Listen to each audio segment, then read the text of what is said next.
Great. We're back again and talking about the menu items. Okay, we're going to jump right in. Now we are moved on to the file menu.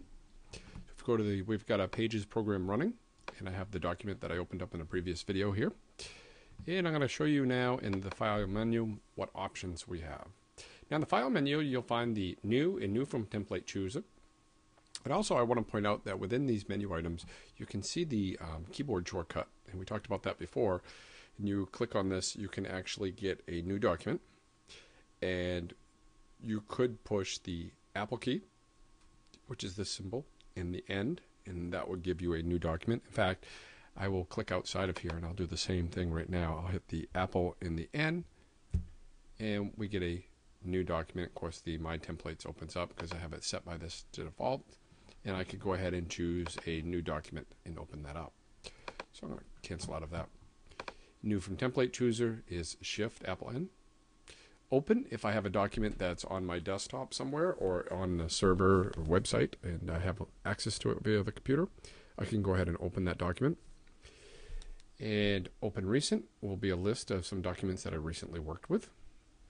And you can actually find things that you were working on some time ago in this list. We actually will talk about how to tell the computer how many items to store in this Open Recent menu.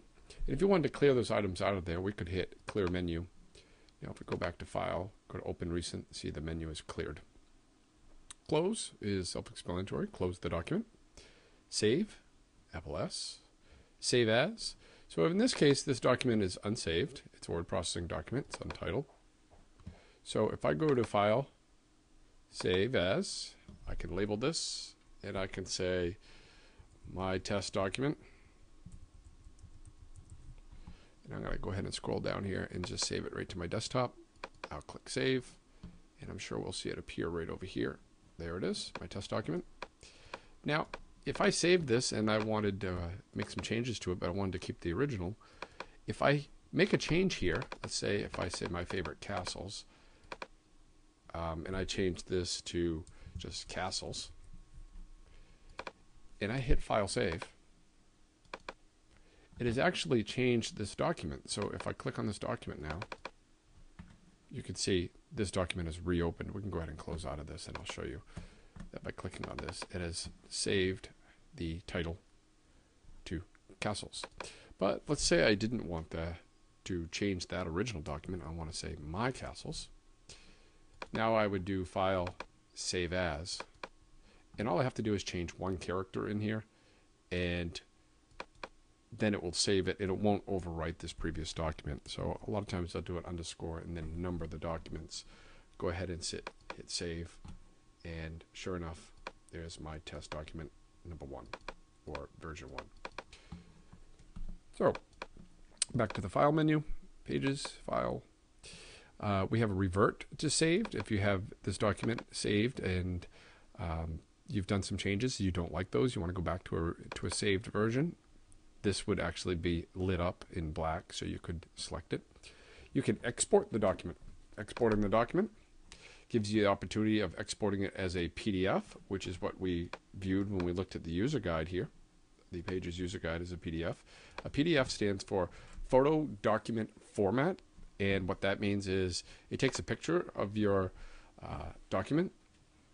It prevents people from changing it, which is in some cases a very good thing. If you've created some materials and you don't want students to alter those or be changing the information that you've already typed in there, you probably want to make sure that you export it as a PDF or lock the document so they can't change it. But as a PDF, they could read it, look at it, they could search the document like we did in the Pages user guide, which is a great feature for students to be able to have, but they can't actually type over and change what you've already put in there.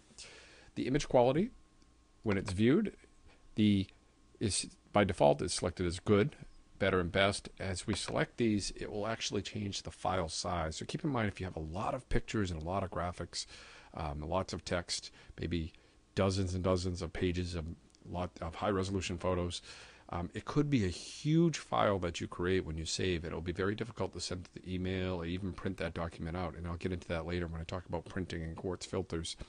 But Saving it as good quality, in most cases you'll never notice the difference. If you have a document that's maybe a picture book, you probably want to save it as best because you want to retain the highest quality possible for those images.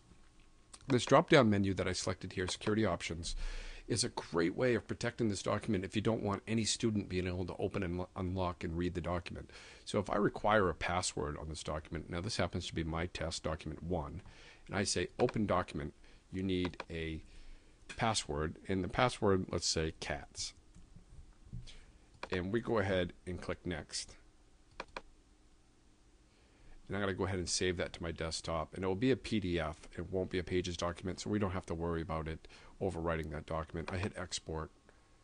We have a PDF document here, and if you see here, if we look closely, there's actually a little lock on that document. It's kind of interesting. So I'm going to go ahead and try to open this and show you that the document is locked. Now it's just my Castles report. You see here, all these pages are blank. You've probably seen these if you've taken an online class. We can't see anything in here. But if we go here to the password, we type in cats, C-A-T-S, click enter, and voila, the document is opened up.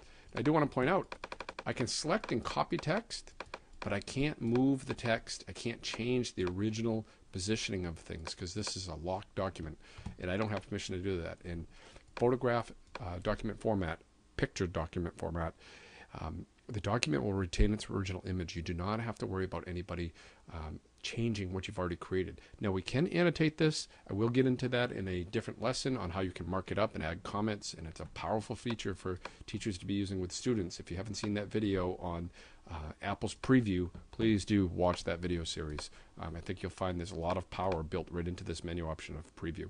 So I'm going to go ahead and close that out. We're going to go back to export again. So I'll go back to the Pages menu, File, Export, and I'm going to drop down Security Options again. And again, to open the document, to print the document, you can require a password. To copy content from the document, you could require a password. So this is great if you want somebody to be able to look at the document here, but you want to give them another level of usability to be able to change and print the document. They would have to have a different password. So you could give that out to select people. Maybe teachers have that password and they can copy content, but the students can't copy that content. So that's our first option.